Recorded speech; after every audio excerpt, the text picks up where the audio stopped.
Hi friends, so in the series of case studies, today we will discuss about sustainable water transport. As you may recall, we have already discussed bus rapid transit system, that is BRTS, then mass rapid transit system, and in that we studied this Delhi metro case, and after that we had discussions on airports and different their dimensions related to the environment and sustainability, and today we will see the water transport system with the perspective of sustainability. So, this is the contents list, like water transport emissions, though we have superficially we have already discussed some emissions from ships etc., but again we will address those issues, and the environmental impacts of the water transport, that in detail we will see, and the concept of sustainable maritime transport. So, whatever ships are going across the oceans, so what kind of sustainable techniques or technologies or ways they are incorporating in their operation, and what are different measures they are taking into account, and then inland water transport in India, what is the potential, how much we are harnessing already, what is the scope, and at the end we will see the conclusions of this particular lecture. So, if you recall this particular slide, we discussed earlier also, like what are different emissions which come out of these fossil fuel based ships, like SOx, NOx, that is oxides of sulfur, oxides of nitrogen, CO2, carbon dioxide, greenhouse gas, particulate matter, NMVOC, non methane volatile organic compounds.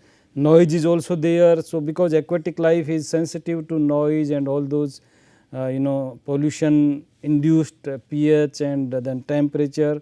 Oil spills may also be there, we have seen this some case studies. Then solid waste, because when you are traveling from one place to another, then you are eating and packaged food is there. So, lot of solid waste is also generated. Then black water, that is from wastewater from toilets, that is sewage, and grey water, that is from kitchen etc., and then this ballast water, which we have seen that water is needed to make the balance when whether it is going, the vessel is going empty or it is bringing some cargo, accordingly those kind of emissions or effluents may be there, and their impact will be on the environment, whether aquatic, at the shore etc. Air pollutant emissions, we have already seen that these oxides of sulfur and nitrogen, they contribute into acid rain related phenomena, and greenhouse gases are there, because plus some like benzene and other harmful pollutants like heavy metals, they can cause some toxic problems in the body. So, those are the issues both for human health as well as the environmental. In this case, environmental impact is more, because exposure to the people is not so much as we see in the cities. Okay. So, environmental impact is more. When we see the emissions interaction in the sea or ocean, so see there is lot of emissions of this dimethyl sulfide DMS from those surface activities, biogenic emissions these are, and they contribute in cloud formation, because nucleation occurs, then some part of it is oxidized into dimethyl sulfoxide, and others go towards this production of methane sulfonic acid MSA. But this SO2 again it gets converted into sulfates, those aerosols. So, sulfates aerosols are white in color and they really reflect the solar insolation. So, in a way you can say that they do the cooling system. They are not warming kind of aerosols, they do not absorb the energy like black carbons, they reflect the solar energy. So, the cooling effect is induced by these sulfate aerosols. So, sea or ocean gets the cooling effect from these cloud formation phenomena in longer term. But this SO2 which is coming from DMS is only 30%, the 70% part is coming from the ship itself or vessels itself. Well, if you see the comparison of different share of sulfur or NOx emissions, in case of different countries. And so there is very interesting thing like four top countries, Denmark, Netherlands, Ireland and Portugal, in terms of sulfur emissions. Okay. And the 4 top in NOx emissions again from Denmark to Portugal, but 2 countries are different, Ireland and Sweden, earlier Netherlands and Ireland, but at the top is Denmark and at the 4th level is Portugal, and then other countries also are in this list. So, means according to their activities, how much cargo they handle and so much ports related activities they have. So, their share occurs, plus type of fuel and type of engines their ships are using, all those matter in fact. Annual CO2 emissions, if we see like emissions by vessel type. So, this is in case of LNG, liquefied natural gas, or cruise ships, they are having the maximum CO2 emissions per vessel type. Okay. And but if you see the bulk carriers, the CO2 emissions bulk carriers, then they are the most CO2 emitters in totality. So, this is annual CO2 emissions and this is per vessel. So, this orange color is for per vessel and this is for annual emissions. So, annual emissions are there, containers and bulk carriers, they are the real contributors towards annual emissions. Ballast water emissions, you can see like whenever ships load or unload, accordingly they use this ballast water. If in a empty they take ballast water, then when cargo is loaded, then they discharge it. So, as we discussed earlier also that one sort of water which is coming from another country and another location, if it is being discharged at a particular place where the ecosystem may be different, its composition may be different in terms of TDS or DO and whatever water quality parameters. Okay. So, they can affect the aquatic life of that particular ecosystem, local ecosystem. So, that is one big issue with this ballast water discharging at a particular place. Then there are sometimes accidents we have seen in case of oil spills. So, this is one example like what happens if big accidents happen, then this ballast water or other chemicals they can get away from the ship and they can damage the environment. Similarly, offshore accidents happen within the sea. So, this is one example of this largest oil spill in the history of Spain in 2002, when this whole ship got it sank because of some accident.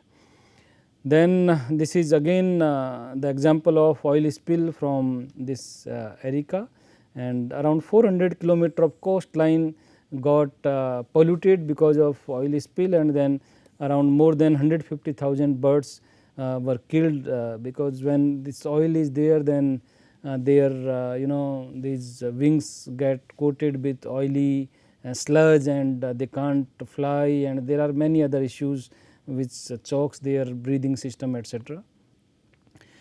Plus there may be like fire accident, related fire can also be there, and this is one example like hazardous material carrying container that got fire. So, you can imagine this is not simple smoke or particulate matter, this is having toxic material.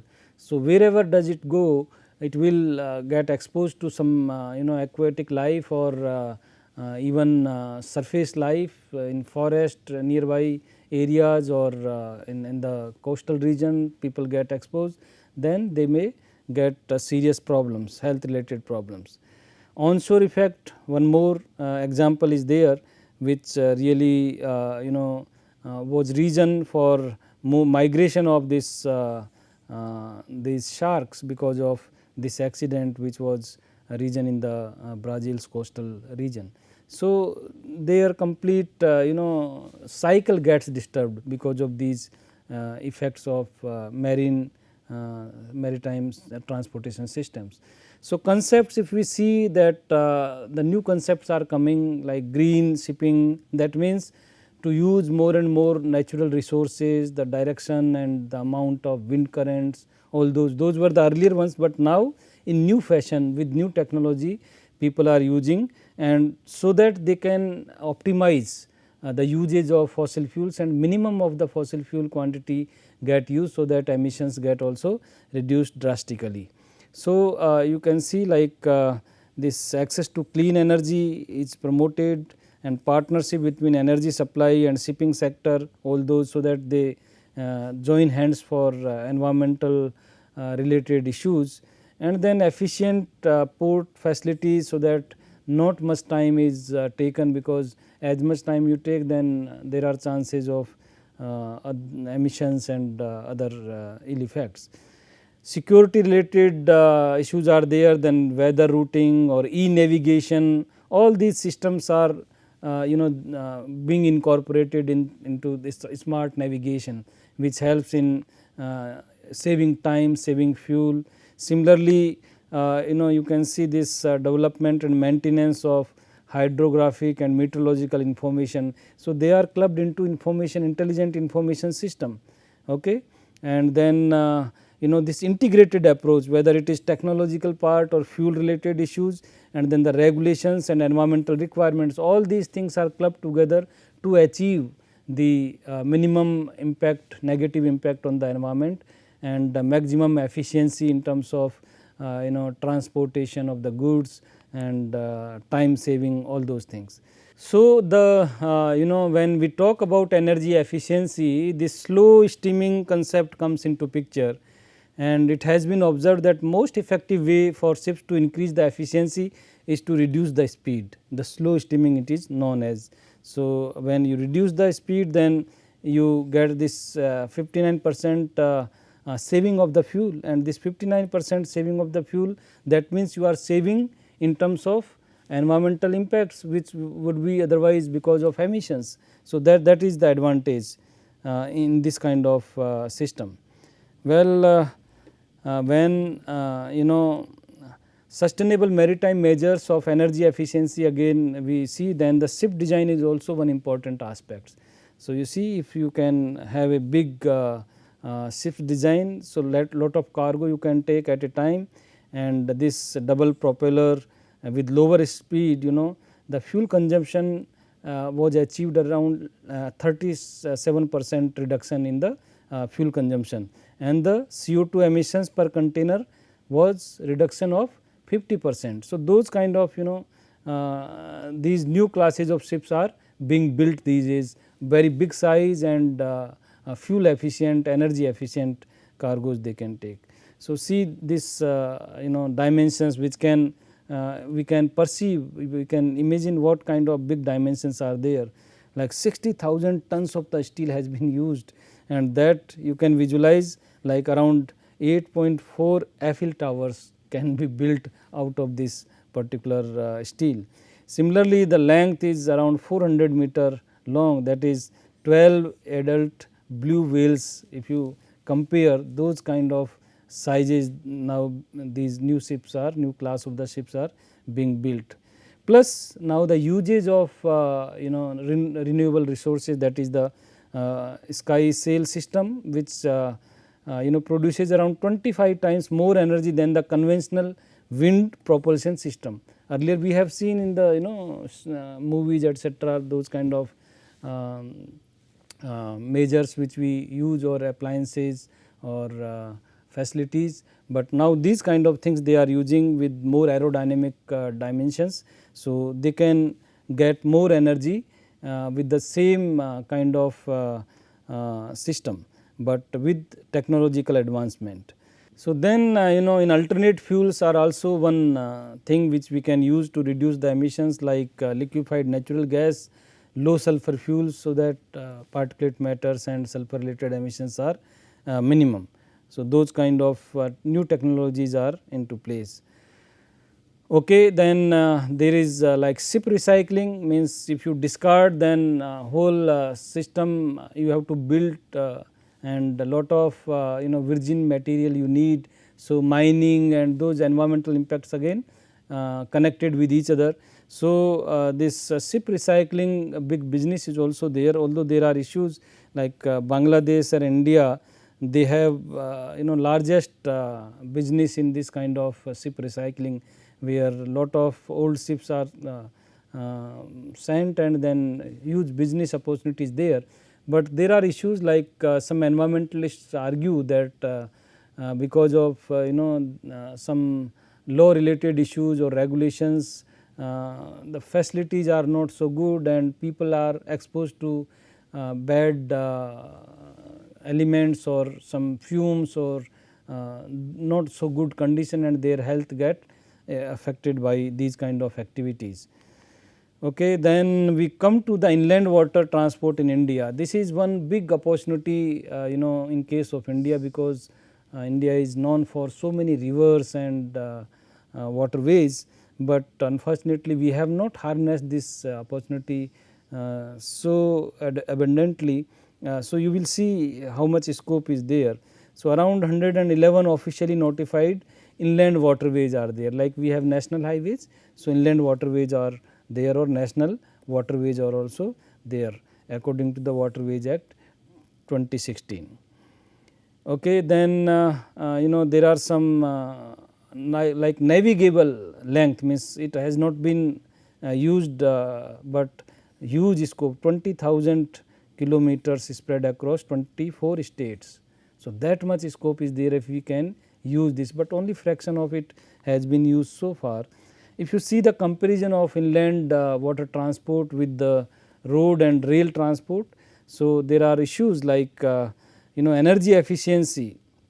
Okay, 1 horsepower, how much you can use in terms of the weight. So in inland water transport, you can take 4,000 kilogram of the cargo or weight, whereas in rail 500 kilogram, and on road it is 150 with respect to 1 horsepower of the power. And then if you compare with 1 liter of the fuel, then around 105 kilometer freight can travel, and this is 85 in case of rail and only 24 in case of road. So highly efficient is this inland waterways. Similarly, air pollution is low, and the cost parameter, if you see, rupees per ton per kilometer. So only around 1 rupee you can say, around 1.4 in case of rail, but around 2.6 rupees in case of road. So in comparison to road, it is quite less or very low operating costs. So you can see. So that way there are many advantages in all dimensions, whether emissions, if you see, capital investments, you can see, all those things are less in comparison to other transport systems like rail or road. Well, national waterways, one is basically the Ganga basin. You can see Ganga, Bhagirathi, Hooghly, that all river system is known as the national waterways 1, and it is around 1600 kilometers in the length.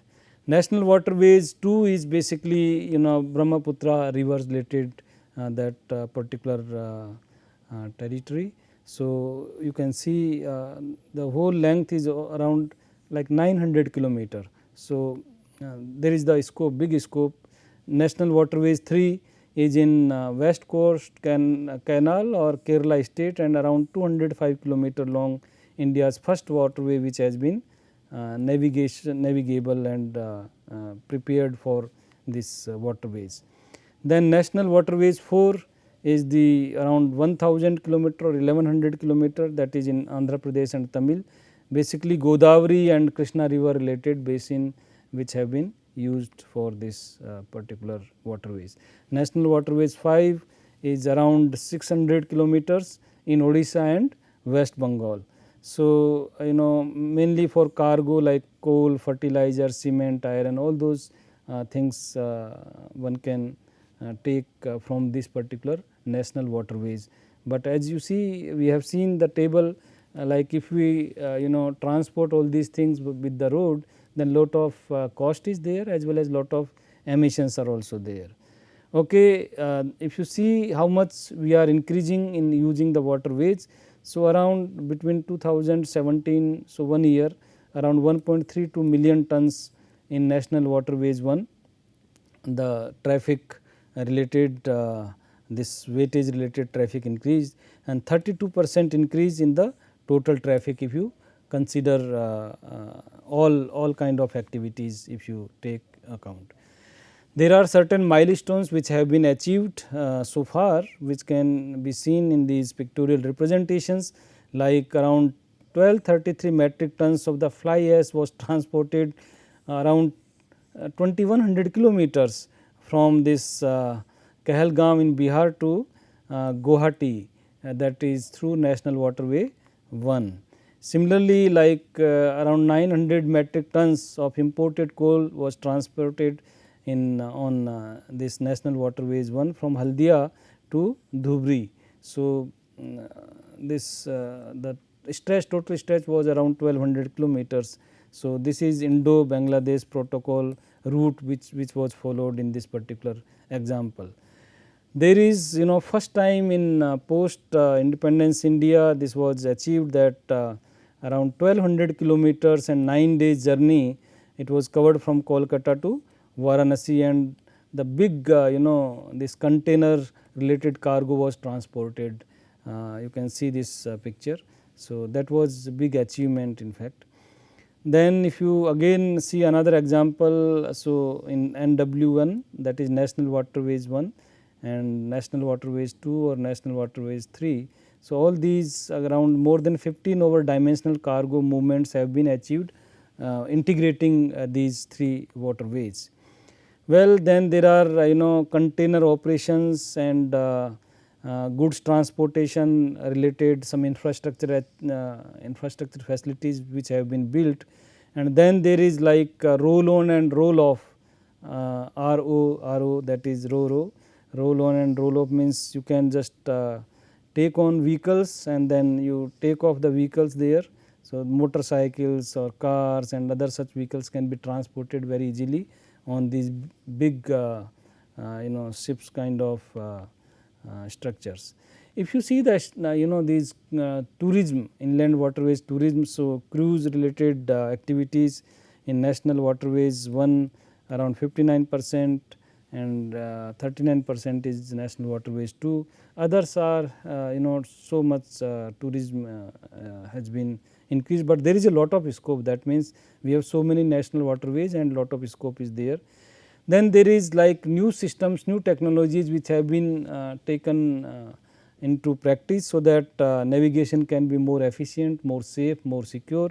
So, this differential GPS or DGPS data sharing and real time location sharing, onshore floating stations, all these things are with satellite or and that information flow is in real time operation can be achieved. So, on board river information system you can see, and the display at the base station. So, where ships are moving, what is their speed and where they are heading towards, all those things real time information are processed and communicated to the stakeholders or those who are responsible for their management.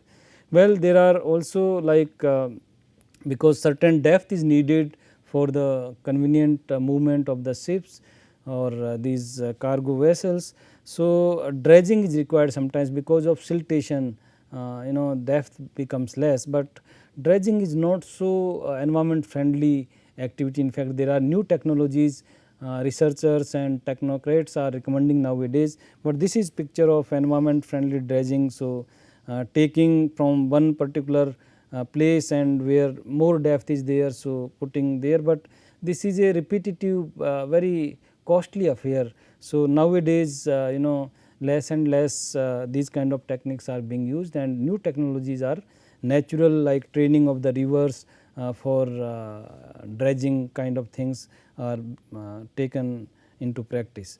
Here you can see these natural ways of preventing erosion. So, some bundling have been by bamboos and other things. So, these kind of situations may be there. So, to prevent these kind of erosions, this technique is being successfully used in the rivers.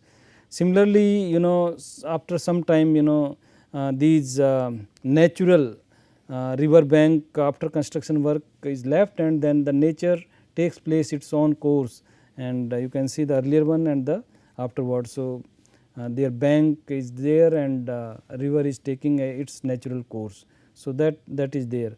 Plus these kind of structures which are like ladders, fish ladders, that means water comes from here and then go a little bit step, then so steps are there, so that erosion does not happen. So, water slowly goes like this and ultimately it goes to the river. So, these are the structures which are being frequently used to prevent the erosion, etc. New technologies, although old practiced, but in a new way and new design are coming. Again we can see that particular table, we have seen that 1 liter fuel consumption, how can we compare with which particular transportation system is greener.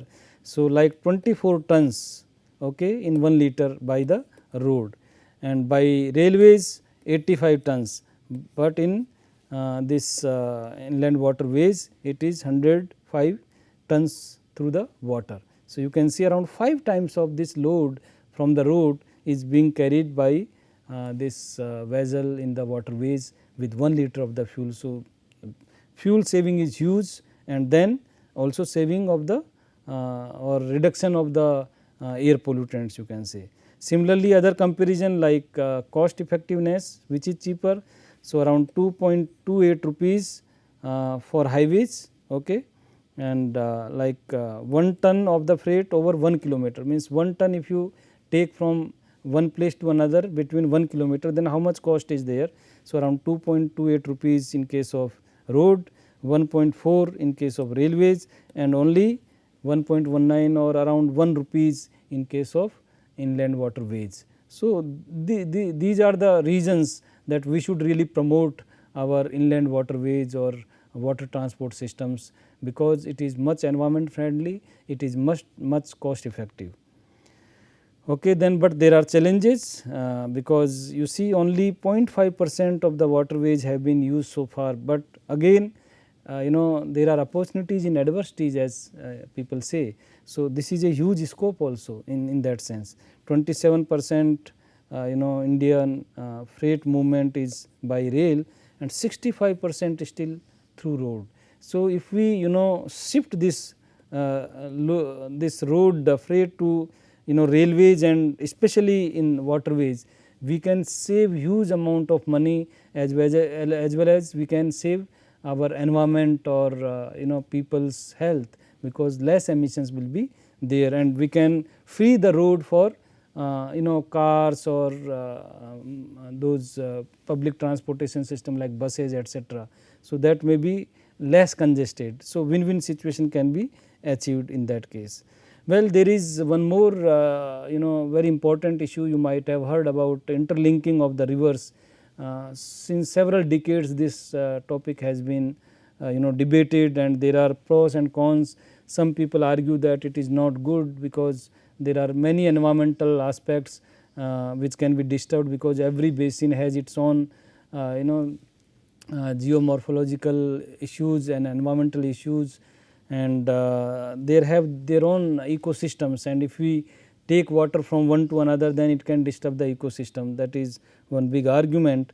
But then there are also issues who are in support of this, because lot of flood occurs in certain basins, and if we can divert that water into water deficit kind of areas, then again means very intelligently and not affecting the ecosystem of the main river systems of each region. So, we can achieve that, we can reduce the these flooding related systems or havocs, and we can transfer that water into water deficit areas, like you might have seen because of this Indira Gandhi canal in Rajasthan, and then Narmada canal system, Narmada Sarovar dam. Lot of positive impacts have been seen into in downstream side villages, and water supply for irrigation, for drinking, lot of accessibility to water has been achieved. So, those kind of things can be achieved through this interlinking projects if we do it intelligently. So, ultimately we can conclude that there is huge scope in case of water transport system in context of India, because very fraction of it has been used so far, and there is lot of opportunities we can harness, and if we use it we can achieve cost reduction as well as environmental improvement and the health improvement. And of course, when some infrastructures come into place, then the local areas and they also get developed because of economic activities. So, new job creations can also be there. So, that way it can be a wonderful project if we and central government is taking it into in a great way, and in future I hope and believe that this water transport system through inland navigation or inland waterways will increase hugely, and the whole country will be benefited in a great way. So, this is all for today, and these are the references if you want to have additional information regarding inland waterways or water transportation systems. And thank you for these case studies, listening so carefully and attentively. I hope these case studies might have given you a kind of overall picture that how different transportation systems differ from each other, and how do they contribute into economy, as well as what are the important environmental aspects which we should take care of. Thank you again.